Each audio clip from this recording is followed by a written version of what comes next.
નમસ્કાર, આપ જોઈ રહ્યા છો કે ન્યૂઝની વિશેષ રજૂઆત આપણી આસપાસ સમયની આરપાર. વાત કરીએ મોદી સરકારની. મોદી સરકારના 8 વર્ષના કાર્યકાળને કઈ દિશામાં જોવો જોઈએ? ડિટેલમાં નથી જવું, પણ વર્તમાન પરિસ્થિતિની વાત કરીએ તો એક બાજુ એવું કહેવાય છે કે આ દેશમાં 85 કરોડ જરૂરિયાતમંદમાંથી 45 કરોડે તો રોજગારીની તલાશ કરવાનું બંધ કરી દીધું છે. જ્યારે સરકારે એવું કહ્યું કે ગરીબ અને બેરોજગાર લોકો આ દેશમાં ભૂખ્યા નહીં સૂવે. સરકાર આ બધા માટે ફ્રી અથવા મિનિમમ ચાર્જ પર રાશન ઉપલબ્ધ કરાવશે. સરકારની આ બધી ઉપલબ્ધિઓને વિદેશોમાં પણ ગર્વથી પ્રસ્તુત કરવામાં આવી રહી છે. એવી માંગણી થઈ રહી છે કે કોવિડ-19 રોગચાળા દરમિયાન ભારતમાં મફત ખાદ્ય કાર્યક્રમમાં મહત્વની ભૂમિકા બદલ પીએમ નરેન્દ્ર મોદીને શાંતિ પુરસ્કાર એનાયત કરવો જોઈએ. પણ શું આ ઉપલબ્ધિઓ દેશના અર્થતંત્રને ફરી ટ્રેક પર લાવી શકશે ખરી? आज देश में हमारी सरकार के 8 साल पूरे हो रहे हैं और जब 8 साल पूरे हो रहे हैं तो हम एक नए संकल्प के साथ, नई ऊर्जा के साथ आगे बढ़ने के लिए तैयारी करते हैं. मुझे एक दिन एक बहुत बड़े नेता मिले थे,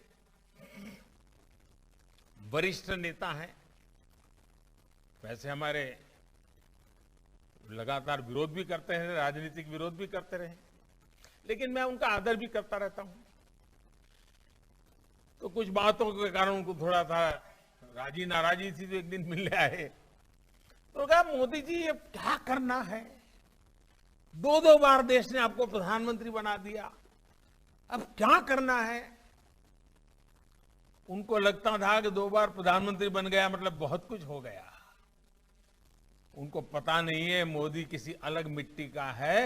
ये गुजरात की धरती ने उसको तैयार किया है और इसलिए जो भी हो गया अच्छा हो गया, चलो अब आराम करो. नहीं, मेरा सपना है सैचुरेशन, 100% लक्ष्य को तरफ हमें आगे बढ़े. सरकारी मशीनरी को आदत डाले, नागरिकों को भी विश्वास पैदा करे. आपको याद होगा 2014 में जब आपने हमें सेवा का मौका दिया था तो देश की करीब करीब आधी आबादी शौचालय की सुविधा से, टीकाकरण की सुविधा से, बिजली कनेक्शन की सुविधा से, बैंक अकाउंट की सुविधा से सैकड़ों मील दूर थी, एक प्रकार से वंचित थी. इन वर्षों में हम सभी के प्रयासों से अनेक योजनाओं का 100% सैचुरेशन के करीब करीब लाभ पाए हैं. નાનપણમાં એક સ્ટોરી ભણ્યા હતા. એક ગામ હતું, એ ગામની ઇકોનોમી ખોરવાઈ ગઈ હતી. આખું ગામ મંદીના ભરડામાં આવી ગયું. ક્રિસમસનો તહેવાર માથા પર હતો, પણ ભીષણ મંદીને કારણે કોઈ કંઈ ખરીદી શકે એવી સ્થિતિ નહોતી. એક દિવસ એક મોટર મિકેનિકને મોટર બનાવવાનો ઓર્ડર મળ્યો. ઓર્ડર આપવા આવેલી વ્યક્તિએ એવું કહ્યું કે ક્રિસમસ ઈવ પર મારી મોટર તૈયાર રાખજે. હું તારું પૂરું પેમેન્ટ કરીને મોટરની ડિલિવરી લઈ જઈશ. મોટર મિકેનિકે મહિનાઓ પછી કસ્ટમર આવ્યો હોવાથી તરત જ ઓર્ડર નોંધી લીધો અને મોટર બનાવવાનું કામ શરૂ કરી દીધું. साथियों, बीते 8 साल के दौरान देश में अनेक बड़े काम हुए. इनमें से अनेक अभियान ऐसे हैं जिनमें मूल में बिहेवियरल चेंज है. ये कठिन काम होता है और राजनेता तो कभी इसमें हाथ लगाने की हिम्मत ही नहीं करता है. लेकिन मैं राजनीति से बहुत परे हूं दोस्तों. लोकतंत्र में एक व्यवस्था है, मुझे व्यवस्था से गुजर करके आना पड़ा है, वो अलग बात है. मैं मूलतः राजनीति के स्वभाव का नहीं हूं.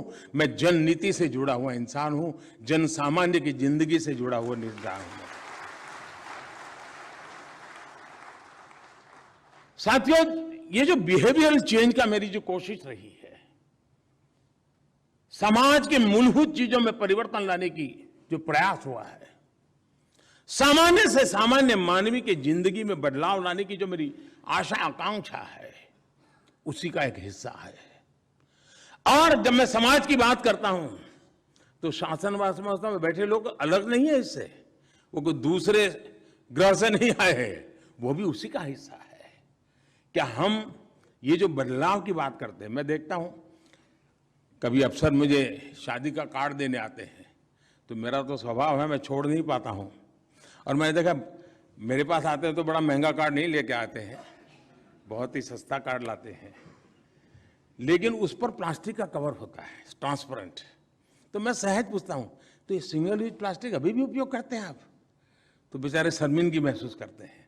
मेरा कहना ये है, जो हम देश के पास अपेक्षा करते हैं कि भाई सिंगल यूज प्लास्टिक न करे, क्या मेरे दफ्तर में मैं जहां हूं मैं काम करता हूं, क्या मैं मेरे जीवन में बदलाव ला रहा हूं, मेरी व्यवस्था में बदलाव ला रहा हूं?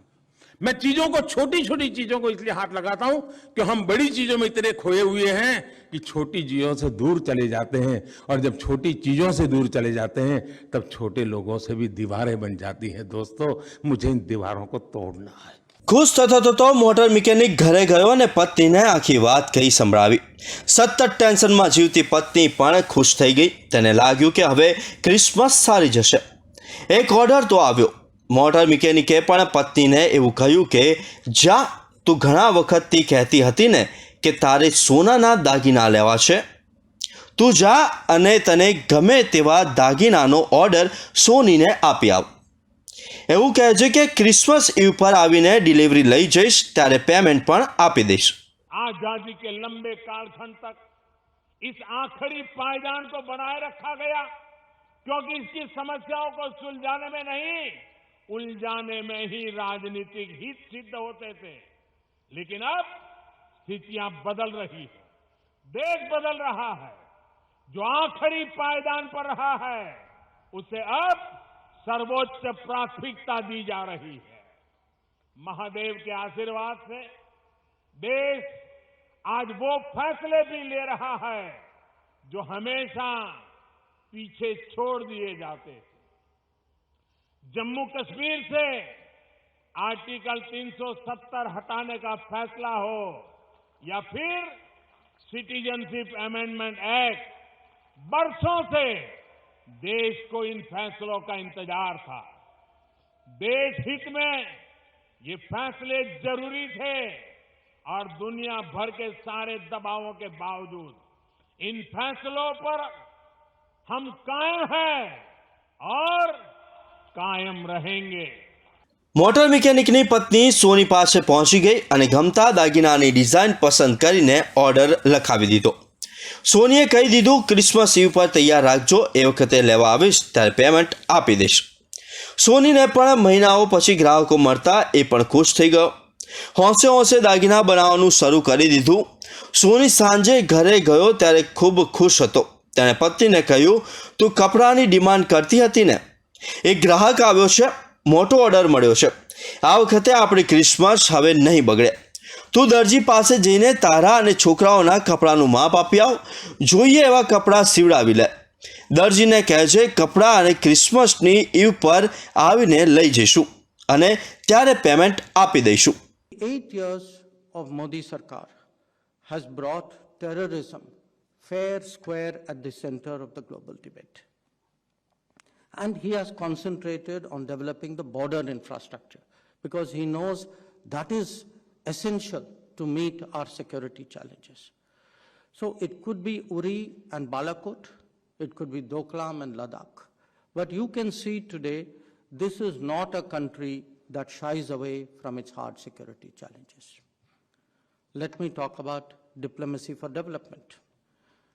I think if you look in terms of his efforts to get capital, technology, best practices from the world, the interest that he takes in trade, he actually addressed every one of our embassies in pursuit of a goal of reaching $400 billion of exports. The effort which he makes to woo funds so that their investment in India generates employment. When he goes abroad, he looks at railways, he looks at EVs, he looks at environment, green projects, with a view of what is it he can take back to India. So it is very much that quest for development is very much at the heart of what he does abroad. As for being people-centric, I think each one of you will know how much easier it is today to get a passport, how he has cut through layers of bureaucracy, made it so much simpler, how he actually imagined that we would use post offices who in this day and age were less relevant, as passport collection centers. A very good example actually of minimum government, maximum governance. And in terms of the people centricity, I think you saw the Vande Bharat mission during the COVID. Operation Ganga, which was referred to, Operation Devi Shakti, that today an Indian going abroad knows that we have their back. That in whatever situation of distress, we are there. સોનીની પત્ની દરજી પાસે પહોંચી અને પતિએ કહ્યા મુજબ પોતાના અને બાળકોના કપડાં સીવડાવવાનો ઓર્ડર આપી દીધો. દરજીને પણ મહિનાઓ પછી ગ્રાહક દેખાતા એ પણ ખુશ થયો. દરજીએ પણ પત્નીને કહ્યું, જા ઘરનું કરિયાણું નોંધાવી આવ, એક ગ્રાહક આવ્યો છે, હવે આપણે ક્રિસમસ નહીં બગડે. પણ કરિયાણાવાળાને કહેજે ડિલિવરી ક્રિસમસની સાંજે લેવા આવશું, ત્યારે પેમેન્ટ આપી દઈશું. आज मध्यरात्रि यानी 8 नवंबर 2016 की रात्रि को 12 बजे से वर्तमान में जारी 500 रुपये और 1000 रुपये के करेंसी नोट लीगल टेंडर नहीं रहेंगे, यानी ये मुद्राएं कानूनन अमान्य होगी. 500 और 1000 रुपये के पुरानी नोटों के जरिए लेन देन की व्यवस्था आज मध्यरात्रि से उपलब्ध नहीं होगी. આ રીતે આ ગામની ઇકોનોમી જે બેસી ગઈ હતી તેમાં જીવ આવ્યો. બધાના કામ ધંધા શરૂ થઈ ગયા. એક સમય એવું લાગતું હતું કે આ ગામની ક્રિસમસ આ વર્ષે ખરાબ જવાની છે. ત્યાં રોનક આવી ગઈ. આખરે ક્રિસમસની સાંજ આવી. મોટર મિકેનિક, સોની, દરજી, કરિયાણાવાળો વેપારી વગેરે પોતાના કસ્ટમરની રાહ જોતા બેસી રહ્યા. હમણાં આવશે અને પોતાના ઓર્ડર મુજબ વસ્તુઓ લઈ જશે. પૈસા મળશે એટલે આગળ કામ ચાલશે. એટલામાં મોટર મિકેનિકને ત્યાં પોલીસ આવી અને એક ફોટો દેખાડી એવું પૂછ્યું, આ વ્યક્તિને તમે જોઈ છે? મોટર મિકેનિકે કહ્યું, હા, હું આની જ રાહ જોઈ રહ્યો છું. પોલીસે કહ્યું, આ પાગલ વ્યક્તિ છે અને એક અઠવાડિયા પહેલા પાગલખાનામાંથી ભાગી છૂટ્યો છે. અમે તેને શોધી રહ્યા છીએ. અલબત્ત આ કાલ્પનિક વાર્તા એવું સમજાવે છે કે ઇકોનોમીને ચાલવા માટે ઢાળની જરૂર હોય છે. ભારતીય ઇકોનોમીની કંઈક આવી જ દશા છે. એવું કહેવાય છે કે દેશમાં કોરોનાના પછી અરબપતિઓની કમાણી દિવસે ન વધે એટલી રાતે ને રાતે વધે એટલી દિવસે વધી છે, જ્યારે ગરીબ પ્રજા ફ્રી રાશનના સહારે જીવી છે અને વધુને વધુ ગરીબીમાં ધકેલાઈ રહી છે. દેશમાં બેરોજગારી વધી રહી છે.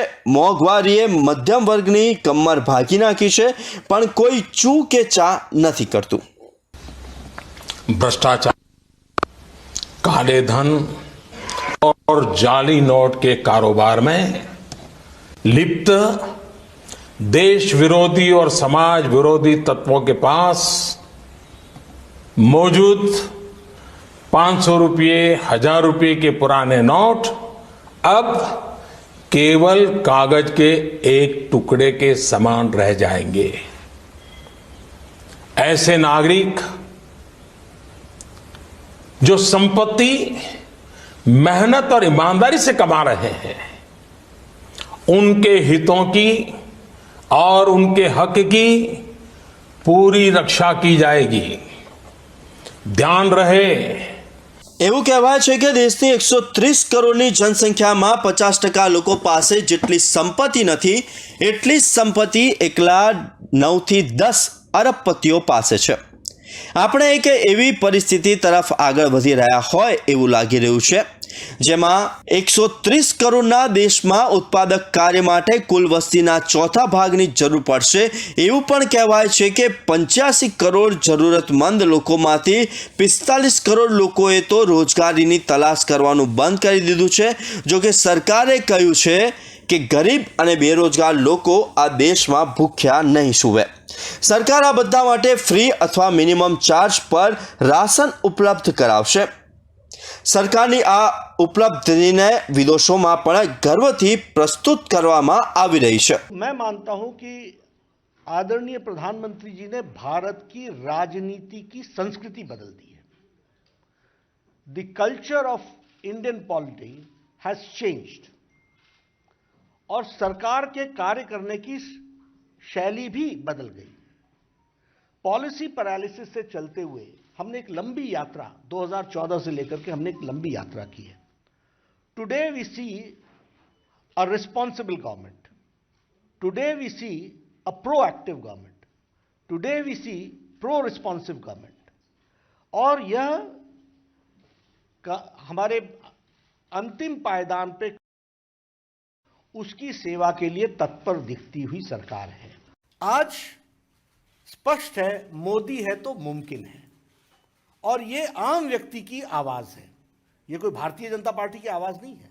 ये आम व्यक्ति की आवाज है कि yes, if prime minister Modi is there, this is possible. Bombay stock એક્સચેન્જના વડા આશિષ કુમાર ચૌહાણે તાજેતરમાં એવું કહ્યું હતું કે નોબેલ સમિતિએ કોવિડ-19 રોગચાળા દરમિયાન ભારતમાં મફત ખાદ્ય કાર્યક્રમના વિસ્તરણમાં મહત્વની ભૂમિકા બદલ વડાપ્રધાન નરેન્દ્ર મોદીને શાંતિ પુરસ્કાર એનાયત કરવા માટે ગંભીરતાથી વિચારવું જોઈએ.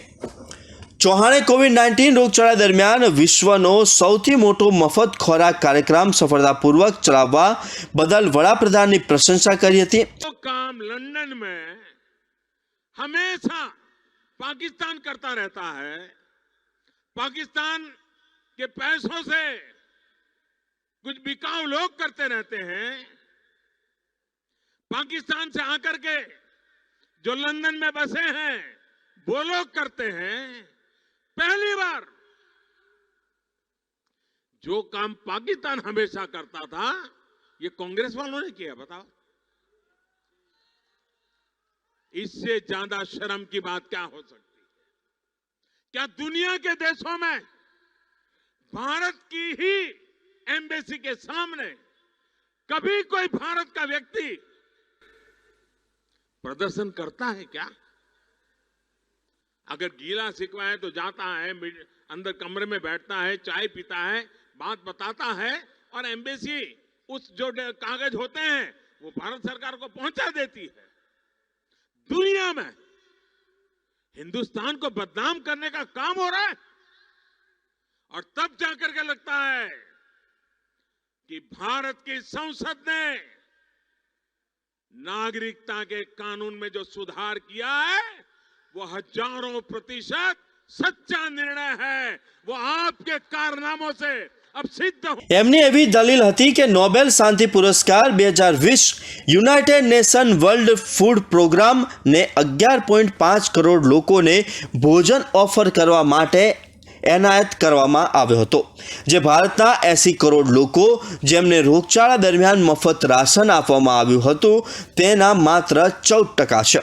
रेल कनेक्टिविटी का सबसे बड़ा लाभ स्टैच्यू ऑफ यूनिटी देखने आने वाले टूरिस्टों को तो मिलेगा ही. ये कनेक्टिविटी केवड़िया के आदिवासी भाई बहनों का जीवन भी बदलने जा रही है. ये कनेक्टिविटी सुविधा के साथ साथ रोजगार और स्वरोजगार के नए अवसर भी लेकर आएगी. ये रेल लाइन मां नर्मदा के तट पर बसे करनाली, पोइचा और गरुड़ेश्वर जैसे आस्था से जुड़े महत्वपूर्ण स्थानों को भी कनेक्ट करेगी. और ये बात सही है, ये पूरा क्षेत्र एक प्रकार से स्पिरिचुअल वाइब्रेशन से भरा हुआ क्षेत्र है और इस व्यवस्था के कारण जो आमतौर पर आध्यात्मिक गतिविधि के लिए यहां आते हैं उनके लिए तो बहुत ही एक प्रकार था, ये बहुत बड़ी भेंट सौगात है. भाइयों और बहनों, आज केवड़िया गुजरात के सुदूर इलाके में बसा एक छोटा सा ब्लॉक नहीं रह गया है. बल्कि केवड़िया विश्व के सबसे बड़े टूरिस्ट डेस्टिनेशन के रूप में आज उभर रहा है। અને નવાઈની વાત તો એ છે કે આ મુદ્દો આશિષ કુમાર ચૌહાણે બીજે ક્યાંય નહીં પણ આઈઆઈએમ એટલે કે કોલકાતાના આઈઆઈએમના કોન્વોકેશન પ્રસંગે સ્નાતકની ડિગ્રી લેવા આવેલા દેશના ભવિષ્ય વચ્ચે કહ્યો હતો. અલબત્ત યુએનની વેબસાઇટ મુજબ WFPને 2020 નોબેલ શાંતિ પુરસ્કાર એનાયત કરવામાં આવ્યો. તેની પાછળનું કારણ એ હતું કે આ સંસ્થાએ 88 દેશોમાં 97 મિલિયન લોકોને મદદ કરી હતી જેઓ પાછલા વર્ષમાં તીવ્ર ખાદ્ય અસુરક્ષા અને ભૂખમરાનો શિકાર બન્યા છે. જો કે આશિષ કુમાર ચૌહાણ જેવી BSc ચીફ તરીકેની બીજી મુદ્દત નવેમ્બરમાં સમાપ્ત થવાની છે. તેઓ નેશનલ સ્ટોક એક્સચેન્જમાં MD અને CEOના પદ માટે અરજી કરે તેવી શક્યતા છે. 2014 से पहले अखबार की सुर्खियों भरी रहती थी, हेडलाइन बनी रहती थी, टीवी के पर चर्चा होती रहती थी. बात क्या होती थी? बात होती थी लूट और खसोट की बात होती थी, बात होती थी भ्रष्टाचार की, बात होती थी घोटालों की, बात होती थी भाई भतीजेवाद की, बात होती थी अफसरशाही की, बात होती थी अटकी लटकी फटकी योजनाओं की. लेकिन वक्त बदल चुका. आज चर्चा होती है सरकारी योजनाओं से मिलने वाले लाभ की. सिरसा से कोई समा देवी, सिरमौर से हमारी कोई समा देवी कह देती है कि मुझे ये लाभ मिल गया. आखिरी घर तक पहुंचने का प्रयास होता है. गरीबों के हक का पैसा सीधा उनके खाते में पहुंचने की बात होती है.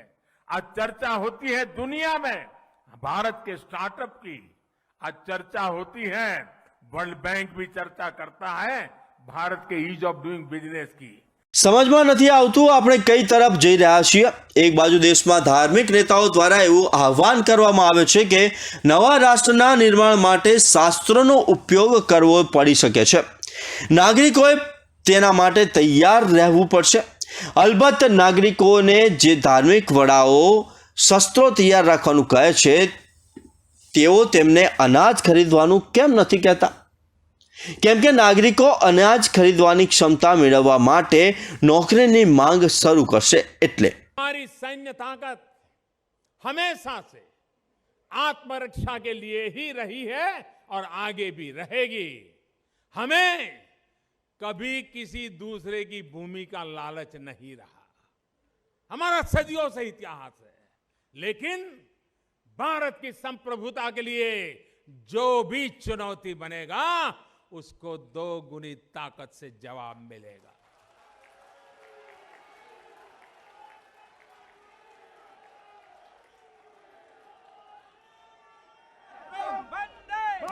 साथियों, सेना को सशक्त करने के लिए बीते 4 वर्षों में अनेक कदम उठाए गए हैं.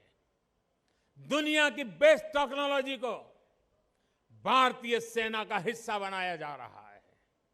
सेना की क्षमता हो या फिर बहादुर जवानों के जीवन को सुगम और सरल बनाने का काम हो, बड़े और कड़े फैसले लेने का साहस इस सरकार में है और ये आगे भी बरकरार रहेगा.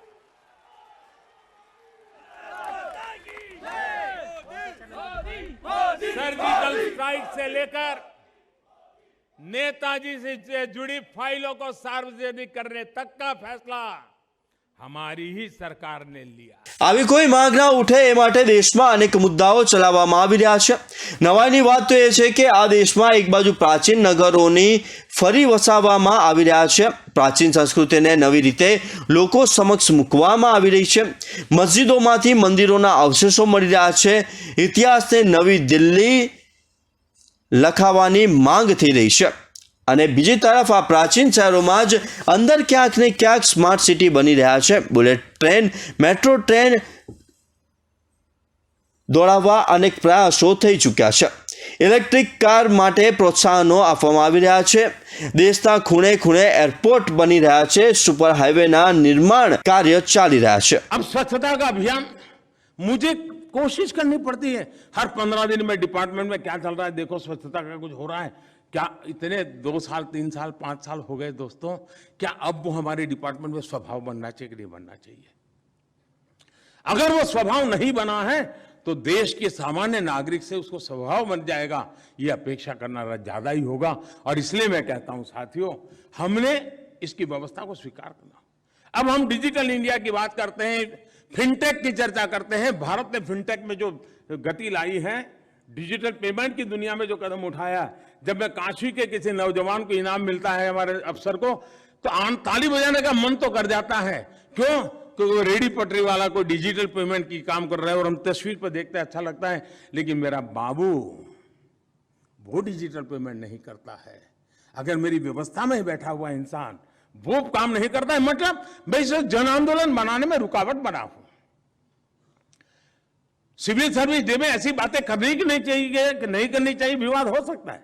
आप तो 2 दिन बैठने वाले, तो मेरी भी बाल की खाल उधार लोगे, मुझे पूरा पता है। लेकिन फिर भी साथियों मैं कहता हूं, जो चीजें अच्छी लगती है, जो हम समाज से अपेक्षा करते हैं, उसका कहीं न कहीं हमें अपने से भी शुरू करना चाहिए, हमने कोशिश करनी चाहिए। अगर हम इन चीजों को कोशिश करेंगे तो हम बहुत बड़ा परिवर्तन ला सकते हैं। हम कोशिश करें। अब जेम पोर्टल, क्या बार बार सर्कुलर निकालना पड़े क्या कि हम अपने डिपार्टमेंट को जेम पोर्टल पर 100% कैसे ले जाएं? બોમ્બે સ્ટોક એક્સચેન્જના વડા આશિષ કુમાર ચૌહાણના દાવા મુજબ આ દેશમાં 80 કરોડની જનતાને સરકાર ફ્રી રાશન વહેંચી શકે છે, ત્યારે વિશ્વના આ આધુનિક દેશમાં આટલું બધું ઇન્ફ્રાસ્ટ્રક્ચર કોણ વાપરે? આ દેશની ઇકોનોમી કેમ ચાલશે? લેખની શરૂઆતમાં જે કાલ્પનિક સ્ટોરીની વાત કરી હતી, એવી દશા આજે દેશના નાના વેપારીઓની છે, જેઓ દેશના અર્થતંત્રનું હૃદય સમજ્યા નથી। આ નાના વેપારીઓની ઇકોનોમી આજે બગડી હતી। एक सशक्त माध्यम बना है दोस्तों। हमारा यूपीआई ग्लोबली एप्रिशिएट हो रहा है। क्या मेरे मोबाइल फोन पर यूपीआई की व्यवस्था है क्या? मैं यूपीआई की आदत डाल चुका हूं क्या? मेरे परिवार के सदस्यों ने डाला हुआ है क्या? बहुत बड़ा सामर्थ्य हमारे हाथ में है। लेकिन अगर मैं मेरी यूपीआई को स्वीकार नहीं करता हूं और मैं कहूंगा गूगल तो बाहर का है, दोस्तों अगर हमारे दिल में अगर यूपीआई के अंदर वो भाव होता है तो हमारा यूपीआई भी गूगल से आगे निकल सकता है, इतनी ताकत रख सकता है, फिनटेक की दुनिया में नाम रख सकता है। टेक्नोलॉजिकली फुल प्रूफ सिद्ध हो चुका है, वर्ल्ड बैंक उसकी तारीफ कर रहा है। हमारी अपनी व्यवस्था में वो हिस्सा क्यों बनता है?